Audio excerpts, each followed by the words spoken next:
Hello दोस्तों। आज हम क्लास 10 का मैथमेटिक्स का चैप्टर 1 का एक्सरसाइज 1.1 का क्वेश्चन नंबर 6 करेंगे। इससे पहले मैं आपको क्वेश्चन नंबर 1 से लेकर 5 तक पूरा करा दिया हूँ। तो आज हम क्वेश्चन नंबर 6 करेंगे। तो क्वेश्चन मैं आपको पढ़ के बताता हूँ क्या है।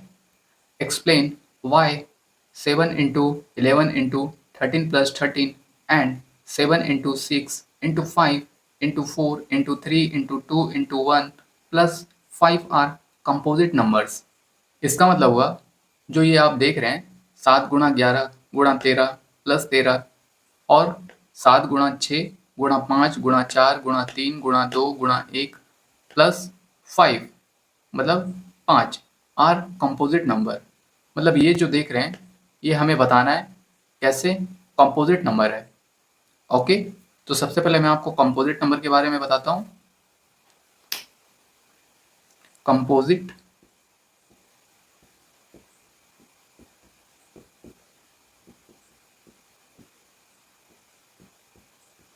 कंपोजिट नंबर को हम हिंदी में बोलते हैं भाज्य संख्या। भाज्य संख्याएं, सॉरी, संख्याएं क्यों? क्योंकि यहाँ पे एक से ज़्यादा संख्या के बारे में बात हो रहा है। अगर यहाँ पे सिर्फ नंबर लिखा होता तो हम यहाँ पे संख्या लिखते हैं।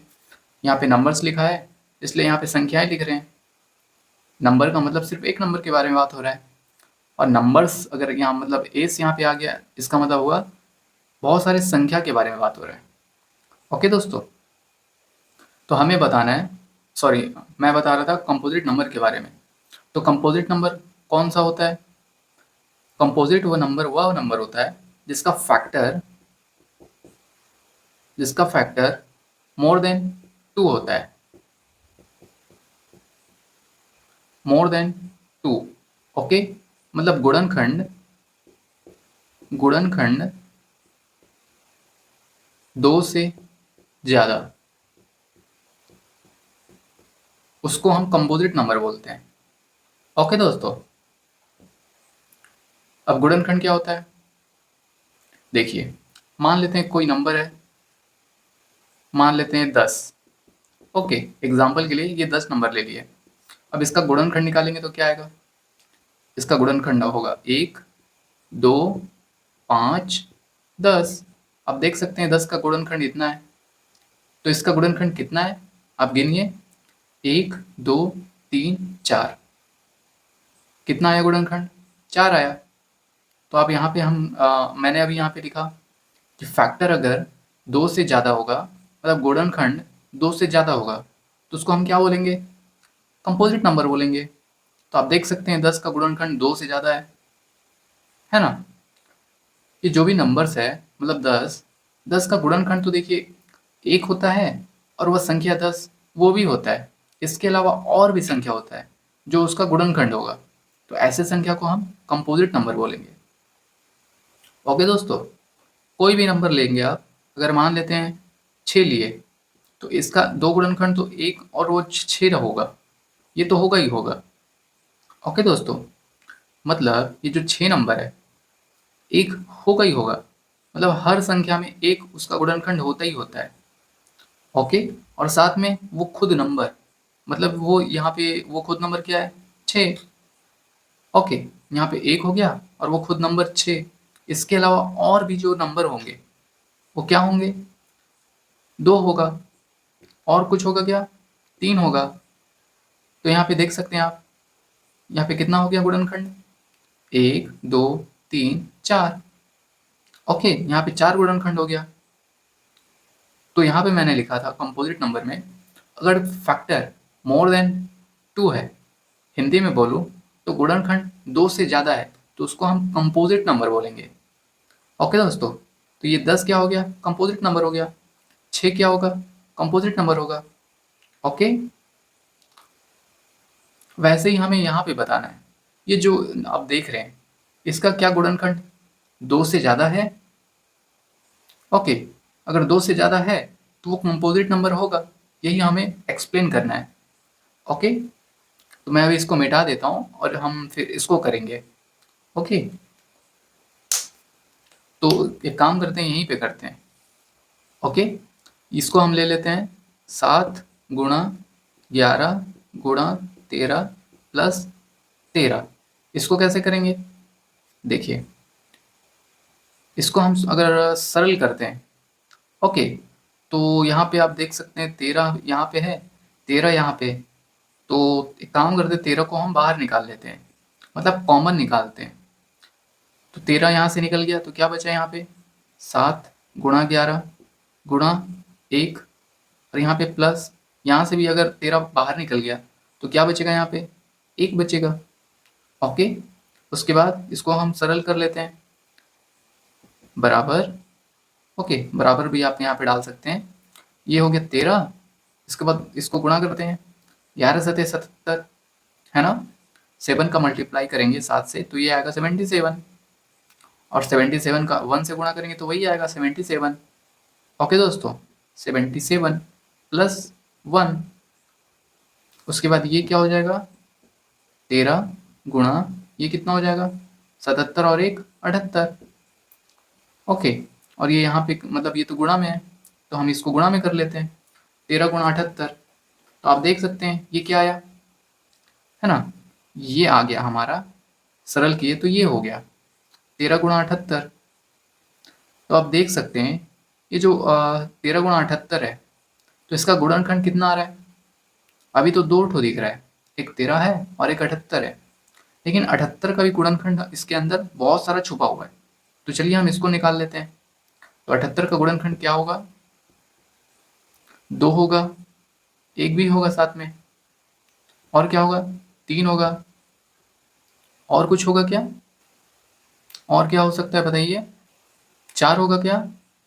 4 हो सकता है, 4 नहीं होगा, और क्या होगा? 13 होगा, और कुछ होगा? तो गुणनखंड निकालने का मैं आपको एक तरीका बताता हूँ। देखिए, 78 को हम ऐसे लिख लेंगे, उसके बाद हम इसको भाग देंगे। तो इसको भाग देंगे 2 से, तो ये जाएगा कितनी बार में? 2 तिया 6, 2 तिया 6, 1 बचा, 2 नियम 18। अब इसको भाग देंगे 2 से, तो ये नहीं जाएगा, 3 से जाएगा, तो 3 एकम 3, 3 तिया 9। ओके, फिर इसको भाग देंगे 13 से, तो 13 से जाएगा एक बार में। ये हो जाएगा 78 का गुणनखंड। क्या हो जाएगा? 78 का गुणनखंड 2 गुणा 3 गुणा 13। ओके, देखिए फिर से आप समझिए, सबसे पहले हम यहाँ पे 78 लिखे, उसके बाद हम इसको भाग दिए तो ये आया। जब हम गुणनखंड निकालेंगे तो हम सभी को एक साथ लिखेंगे। ओके, इसको मैं मिटा देता हूँ, आपको फिर से मैं अभी लिख के दिखाता हूँ। 78 का हमें गुणनखंड निकालना है, तो यहाँ पे हम लिखते हैं 2 3 13, फिर ये 1, फिर ये 13। देखिए 13 आ चुका है, तो हम 13 को नहीं लिखेंगे दोबारा। उसके बाद ये 39, मतलब 39, फिर ये 78। तो ये जो देख रहे हैं आप, ये 78 का गुणनखंड हो जाएगा। ओके, तो मैं यहाँ पे मिटा के लिख लेता हूँ 78 का गुणनखंड। अगर इसको मैं थोड़ा अच्छे से लिखूँ, मतलब यहाँ पे एक बाद में आया है, तो सबसे पहले हम 1 लिख लेते हैं, उसके बाद 2 3 13, ओके, ये गुणा में, उसके बाद 39, फिर 78, ये सॉरी 78। तो ये हो जाएगा 78 का गुणनखंड। ओके दोस्तों, तो 78 का गुणनखंड ये देख सकते हैं, ये इतना आया। तो हम यहाँ पे लिख लेते हैं, 13 तो पहले से ही है, और 78 की जगह हम ये पूरा लिखेंगे, क्योंकि ये सभी 78 का गुणनखंड है। तो 1 गुणा 2 गुणा 3 गुणा 13 गुणा 39 गुणा 78। ओके, ये मिक्स हो जा रहा है, ये उधर का है। ओके, तो आप देख सकते हैं ये सभी गुणनखंड है। ओके, ये मतलब ये जो दिया था 7 गुणा 11 गुणा 13 प्लस 13, जब इसको हम सरल किए और उसके बाद गुणनखंड में बदले, तो ये पूरा गुणनखंड आया, है ना? इसका ये 7 11 13 प्लस 13, उसका गुणनखंड ये आया। तो आप देख सकते हैं इसका गुणनखंड कितना सारा है, 1 2 3 4 5 6 7, 7 गुणनखंड हो गया इसका। तो यहाँ पे और मैं लिख के भी बताया था, अगर कोई भी संख्या का गुणनखंड 2 से ज़्यादा होगा, उसको हम कंपोजिट नंबर बोलेंगे। ओके दोस्तों, तो आप देख सकते हैं इसका गुणनखंड कितना सारा आ गया। इसमें तो गुणनखंड बहुत सारा है।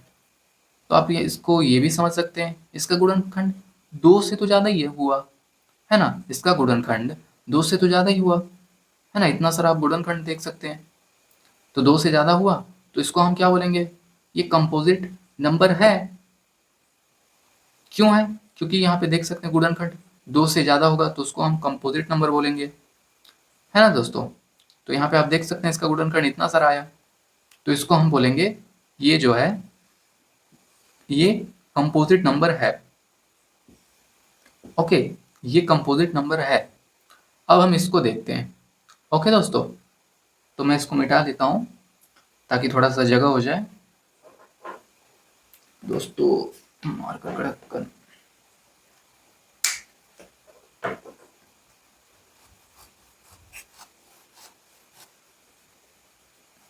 इसको मैं थोड़ा सा रहने देता हूँ क्या, ताकि मैं जब इसको एक्सप्लेन करूँ तो इसका मैं रेफरेंस लूँ। ओके दोस्तों, तो दोस्तों अभी तक इस चैनल को आपने सब्सक्राइब नहीं किया है तो प्लीज़ सब्सक्राइब कर लीजिए, ये आपकी जिम्मेदारी है दोस्तों। मैं तो देखो आपको मैं पढ़ाऊँगा, ये मेरी जिम्मेदारी है, लेकिन लाइक, सब्सक्राइब, कमेंट, शेयर ये सब आपकी जिम्मेदारी है। ओके दोस्तों, तो चलिए देखते हैं हम इसको। तो ये देख सकते हैं, ये है 7 गुणा 6 गुणा 5 गुणा 4 गुणा 3 गुणा 2 गुणा 1 प्लस 5। इसको हम सरल कर लेते हैं, तो 7 गुणा 6 गुणा 5 4 3 2 1 प्लस 5। तो यहाँ पे एक 5 है और यहाँ पे एक 5 है ना दोस्तों। मतलब यहाँ पे 2 टर्म है। ये प्लस देखिए, ये प्लस आपको क्या बता रहा है, ये प्लस देखिए, अब सिंपल तरीके से समझिएगा इस चीज को, अभी जो मैं बोलूंगा। ये प्लस ना, ये दो संख्याओं को अलग अलग कर रहा है ना। मतलब 2 टर्म्स को अलग अलग कर रहा है। ये एक टर्म्स हो गया, ये एक टर्म्स हो गया। अब दोनों टर्म्स में क्या बराबर है, मतलब जो दोनों में कॉमन आ रहा है वो 5 है, तो हम 5 दोनों में से निकाल लेंगे बाहर। तो यहाँ क्या बचेगा, 7 गुणा 6 गुणा 5 तो बाहर आ गया, तो यहाँ 1 बचेगा। वैसे यहाँ बचेगा 4 3 2 गुणा 1 प्लस यहाँ पे 5 5 तो बाहर आ गया, तो यहाँ पे 1 बचा। फिर अब इसको सरल कर देते हैं, तो क्या आएगा 5, ये क्या हो जाएगा 7 6 42, 42 गुणा 1 42। उसके बाद ये क्या होगा, 4 तिया 12, 12 दूनी 24, 24 एकम 24 प्लस 1। अब इसको हम सरल कर लेते हैं, तो 42 गुणा 24 कितना आएगा। चलो इसको हम सॉल्व कर लेते हैं। 5 42 चौक कितना होता है, या फिर 24 दूनी गुणा कर लेते हैं। यहाँ पे हम गुणा कर लेते हैं, ये पहले 42 लिखते हैं, 42 गुणा 24, 4 दूनी 8, 4 चौक 16, फिर गुणा 2 दूनी 4, 2 चौक 8, ये 8 6 4 10 का शून्य, हासिल 1, है ना, हासिल 1 8 9 10, तो ये आया 1008। इसको गुणा किए तब आया 1008। उसके बाद ये प्लस 1, इसको हम सॉल्व कर लेते हैं, तो ये आएगा, मतलब सरल कर लेते हैं, तो ये 1009 आया। ओके दोस्तों, उसके बाद हम क्या करेंगे, इसको थोड़ा सा मिटा लेंगे और इसको हम थोड़ा सा समझते हैं। तो आप लोग साथ में चल रहे हैं ना दोस्तों। देखिए, ये 5 गुणा 1000 जो 9 है ना, इसको हम सरल किए, मतलब इसको सरल किए तो ये आया 5 गुणा 1009। अब हम क्या करेंगे, तो आप देख सकते हैं इसका गुणनखंड हम निकालेंगे। ओके, इसका गुणनखंड क्या होगा, 5 होगा गुणा और क्या होगा 1009। तो 1009 में इसका गुणनखंड तो 1 तो होता ही होता है ना दोस्तों। कोई भी संख्या का गुणनखंड 1 होगा और वो खुद संख्या होगा।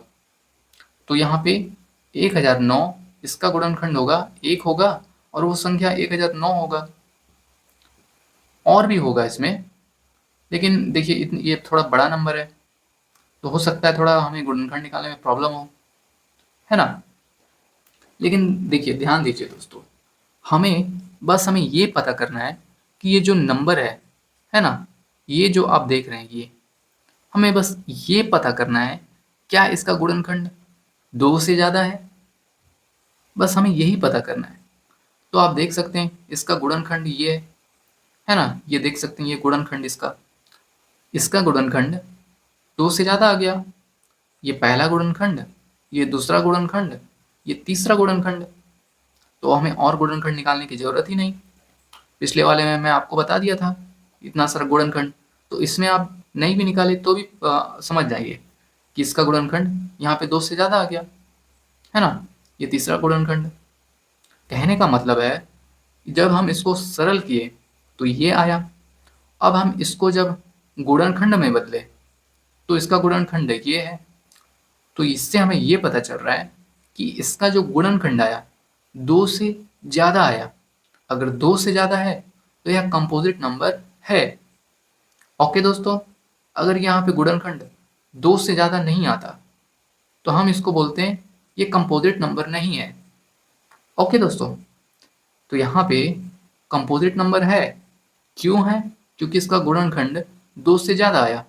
तो इसका गुणनखंड देख सकते हैं, एक 5 है, ये एक 1 है और एक 1009 है। मतलब ये अलग अलग 3 गुणनखंड है। तो यहाँ पे गुणनखंड 3 है, इसलिए ये कंपोजिट नंबर होगा। ओके दोस्तों, तो दोस्तों मैं उम्मीद करता हूँ आपको ये समझ आया। अगर कुछ डाउट है आपको तो ज़रूर आप पूछ सकते हैं। ओके, थोड़ा भी डाउट है तो आप ज़रूर पूछिए। ओके दोस्तों, तो अगले वीडियो में हम क्वेश्चन नंबर 7 करेंगे। ओके, तो तब तक के लिए आप इस चैनल को सब्सक्राइब कर लीजिए और इस वीडियो को शेयर भी करिएगा। तो फिर कंटिन्यू करेंगे अगले वीडियो में क्वेश्चन नंबर 7 से। थैंक यू दोस्तों।